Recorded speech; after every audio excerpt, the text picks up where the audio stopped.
Okay, welcome to everybody. Today at the European Parliament, the UNESCO Science Report towards 2030 has been presented. The UNESCO report shows how most countries, regardless the level of income, now see the research of the innovation as a key to fostering sustainable growth and furthering their development. I'm Alessio Pisano, and within the series of debate of the UNESCO office in Brussels organized at the European Parliament, I have a pleasure to introduce to you our guests.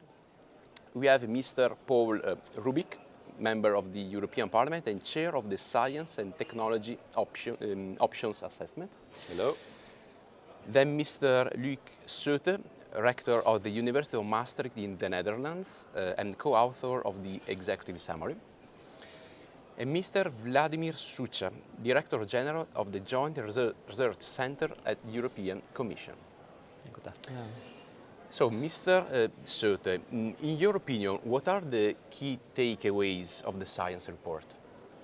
Well, I think the first I would say is that there is a clear convergence, some convergence at the level of investments in research and development at the global level. There are countries such as China, of course, who have grown quite massively in terms of investment in research and development over the last 4 to 5 years. And if you look at this at the global level, that means that there is a convergence between North and South. But it's a very unequal convergence because there are many countries who, of course, have not converged to the levels of the high-income countries such as Europe. I think a second issue which I would like to emphasize is the openness. The world of science and research is open, not just in the scientific field. People publish together across the world in networks. Scientists are mobile, they move. PhD students are mobile. Education is becoming open, global. And I think the third issue is rather a concern. That is that as all countries converge, it seems that they all focus on the short-termism. And they all look at extracting value out of research in an immediate fashion in terms of getting commercial applications. So fundamental research, basic research is crucial for private research, but we shouldn't forget that, of course, fundamental basic research is crucial for our long-term goals and for the planet as a whole, and many of the challenges we face and we will face in the future. Mr. Rubik, in this context, what can the EU do to remain a leader, let's say, about research and innovation in the world? In European Parliament, we are not only a legislative institution, we are also a kind of postgraduate university. And we know that the European Commission, together with the Joint Research Center, takes a lot of action to clarify a lot of issues where we have to make decisions. So STOA is the Scientific Technology Options Assessment of the European Parliament. We are working together with the 20 committees in the House, and we produce studies and briefings to get a better understanding on how to use technologies. What we do, we look on a certain problem, which technological options we can find around the world. So the Global Science Report is very important for us to look through the different chapters if we can find the right options for the European Union. And of course it's very clear that around the options we have to see which foresight strategy we can use in the social impact, the cultural impact, the economic impact, the environmental impact.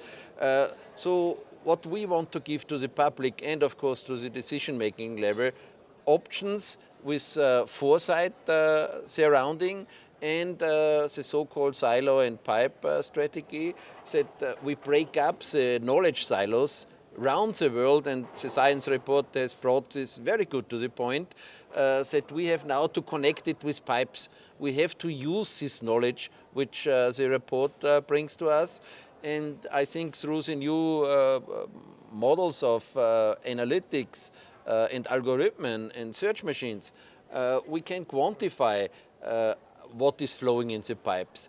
We can see the quantity, we can see the quality, we can see which silo is connected which one. And I think what's much more important is to see who is not connected. And the world, at least, is not very well connected.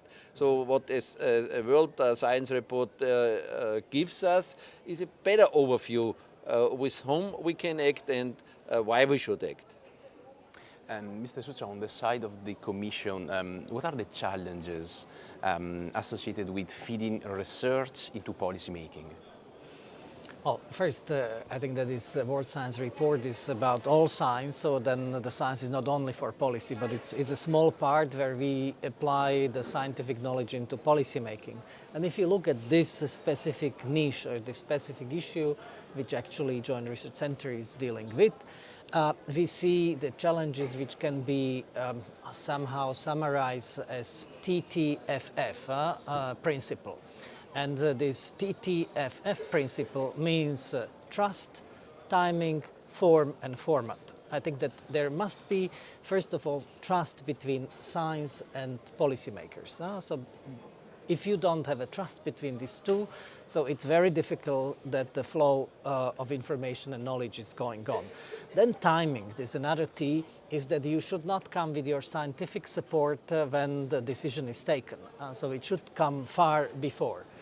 Then the format is important. That format should not be, the science, World Science Report is almost 6 kilograms, as Flavia Schlegel said, but this is exactly what we should reduce. I think that we should have the reports for policymakers in a form of briefings, short messages in quite clear and concise language. And then the format is not only reports, we should be engaging in interaction. I think that scientists should understand better what are the challenges of policymaking, and policymakers should understand better what are the challenges of the science, and then we can provide a good support. So then TTFF is the answer. Mr. Sete, you have already said that there is a global trend of investing more and more in R&D. I would like to ask you, what about developing countries such as the African ones? How do you explain that even there are countries that are trying today to do their best in investing in research and innovation? Well, I think the low-income countries, and in particular the African countries, are of course feeding to some extent the need for investments in innovation and research on a day-to-day basis. I think the challenges they are confronted with, often which are global in nature, but they are the first at the moment which are suffering from it. And I'm talking about climate change, of course, but I'm also talking about food security, you're talking about energy. So in many of these areas, you see that there is on the one hand a line that innovation is becoming across the board, and innovation is something where I would say there is no more distinction between the north and the south or the east and the west. But innovation is something which is much more sometimes based on existing research, it's sometimes based on reusage of knowledge, and sometimes it's extremely original. So we have all kinds of forms of innovation which go across the income spectrum. Low income innovations, innovations which are really based on new business models. Think of M-Pesa, many other things which are developed first in the African context because you lack actually the physical infrastructure in terms of telecoms. So I think this is important to realize that this innovation notion is something which is becoming much more richer and much more diversified than just the notion of research. At the same time, there is also within the research concept a pretty broad spectrum of research. There is the fundamental research carried out at CERN or in interaction with extremely expensive machinery, which is, say, frontier research, and that, of course, very little of that kind of research is carried out in Africa. But nevertheless, you have a lot of applied research and research which feeds back into much more fundamental research, which is based on uses, and that can be in health areas, in the medical areas, where your different patients provide you a tremendous amount of information which feeds back into the diversity of research activities in the health sector. So I think there is a richness there which can explain why both in agriculture, in the health sector, in molecular biology, in many other areas, African countries are investing in research. And I think there is, of course, finally the political consideration that, of course, many African countries consider the long term and getting into a development mode that from that perspective, research and innovation are absolutely crucial. I think this is important what Luke is saying, to look at the innovation from this diversity perspective, because what we consider as innovation, technological innovation in Europe or in the United States, let's say in agriculture and in health, is something completely different in Africa. So I think that we could have different perspectives in this respect. And this is exactly what we need. We need to have specificities in innovative ideas and innovative approaches to solve the global problems and the problems of different parts of the world. And I think this is very, very important and quite a strong message that if we want to achieve sustainable development goals, if we want to help, for example, in particular Africa, we all need to have a concerted effort to boost research and innovation, but not at the global level, but just to solve the particular problems of different parts of Africa, because it's very different. There are different climates, there are different natural conditions, different soils. So there are different challenges which needs to be tackled, as a whole, as a global scientific community. And what is doing the Joint Research Center to this extent?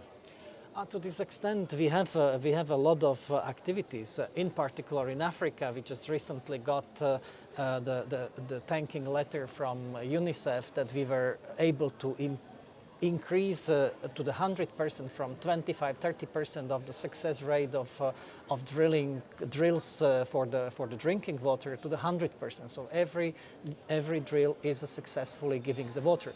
But, we produced recently a Soil Atlas of Africa, which is a big encyclopedia of all types of soil, which is extremely important for that purpose. We produced the Atlas of Renewable Energies in Africa. So we are using European satellites, which are supported by the European Commission, the European Parliament, the European Union, to observe the Earth, and especially with the focus on Africa, on desertification, on water scarcity, etc. So I think that there is a big effort in Africa and with Africa. And actually this year, in end of August, we are upgrading this. So with the capacity building, we will be hosting 50 African scientists and 50 African policymakers in our site in north of Italy, in Ispra, exactly to focus and transfer the knowledge. How can science support policymaking in the field of water, energy and food, which are crucial elements of the development? Mr. Robic, talking about support, I see that the UNESCO science report writes that only 33% of scientists are actually women. Mm-hmm. What are the European institutions doing to foster gender equality in research and development? I think the main problem is that men doesn't need so much flexibilities in women. So I think what we have to offer to women is more flexibility, and that could lead to a certain kind of exchange program. I think if we look to the World Science report, we have a lot of different approaches around the world, and we have to look for incentives for women to be more engaged in the scientific field. Especially in the mint areas, we have a lot of new adventures, to say so. We are now changing from the real world or mirroring the real world into the virtual world. So we have now to learn together with our children how we can move ourselves in the virtual world, how can we take care on our privacy, in which area do we have to have more transparency, how can we follow our data? It's from a family business. How can we get this approach into the virtual world? And that's where we work now with a lot of new structures. We use social media to connect each other. That's for women much more important, because they also can do some work from at home. Especially in the science field, you must not sit in the laboratory all day long. And also we try that they can link and stay with their families. So I think if we look to Africa, that a lot of young people are born, we should look especially to the young people. So what can we do with early performers? How can we integrate them into exchange programs? Madame Curie program, Erasmus for young entrepreneurs, a lot of programs which we have in European Union, which I can see could be also work in other regions of this world, and that's where European Parliament puts a lot of effort into it. Mr. Sutte, do you want to add anything about this issue on the academic point of view? What do women scientists need? Well, I think this is one of the most difficult and painstaking problems we face. And I'm saying this as somebody from the Netherlands, where you would imagine that gender equality would be the norm. And we find that in our own universities, we have tremendous difficulties in terms of filling simply a normal gender, or finding a normal gender balance, whether you talk at the level of university management, whether you talk at the level of deans of a faculty, whether you talk at the level of rectors, we are all sitting here are men, whether you talk at the level of professors. And I think seriously there is a major challenge there. I know that back home, my Minister of Education and Science has made this as one of her priorities. You see, this is a hard nut to crack, and I don't think so. What happens in developing countries, I've often said that maybe one of the lasting elements of communism, of the socialist planned regimes we had, one of the lasting elements might well be that there was gender equality at the level of sciences. Unfortunately, when you see both in Russia and many other countries, once the system was removed and entered into our system, you see how even there the gender equality in the field of sciences is being reduced. If I would say the difference between China and Japan today is still that there are far more women in sciences than in Japan. And so I think this is where, how can we get back into a system that we, respecting of course the choices, there might be very different choices between genders in terms of the areas of the social sciences or medical or other caring sciences, but still respecting these choices, we enter into a much more gender balanced system in terms of particularly positions which carry responsibilities, such as the professors as mentors of their PhD students, postdocs, in terms of the deans of faculties, the rectors of the managers of universities. I think this is a major challenge also for Europe. Well, I would probably not look into the communist regimes as a good example. You know, I spent a good part of my life under the communist regime. I can tell you that the only one thing. This all academicians, all hierarchy was only male. I don't think that it's obviously that was mostly in you know, you had the chauffeurs and the miners, they were pushing women just to show this, but it was just ideology. But in reality, if you look at all these executive bodies of Communist Party, you just have one woman there sitting as an ornament, not as a real commitment. But I think this is an issue. And I found myself in our own organization that we are lagging behind even in the Joint Research Center, behind, I would say, the average of Europe. And I think that it's a very slow process. It's a process of understanding our own cognitive processes, how we do things. And there is probably in our cognitive biases that how we look at things, that there is something which is embedded there, which is preventing us to moving, because we are talking about it for quite a long time. So now we are experimenting with determination. So we have in our own organization our own program, which started last September, and I hope that if we in 1 or 2 or 3 years we will evaluate that, we will get some better results, because we are targeting really through the talent management, through the process, this issue. And I think that that can be one lesson which we can offer eventually. But we have a good successes. One success is CERN. Another success which I experienced is CNRS in France. It's absolutely impressive. We invited them because we wanted to learn from them, and there are many organizations in Europe where this is working. So then we just need to learn better how to do this job. So let's hope that one day we will get to a real gender equality in all Europe, starting from Brussels. You know, in Oman they have it up till now. They have a quota of 50%, but they do it in another way. not more than 50% of women are allowed to not discriminate men. So we see it's a big difference in this world, and we try to do it better. It's a balance. So thanks very much. Thanks very much to all of you. Of course, we look forward to pursuing progress in science through research and innovation to foster sustainable development in all the world. Thanks to our guests, and thanks very much. Thank you so much. Okay, thank you.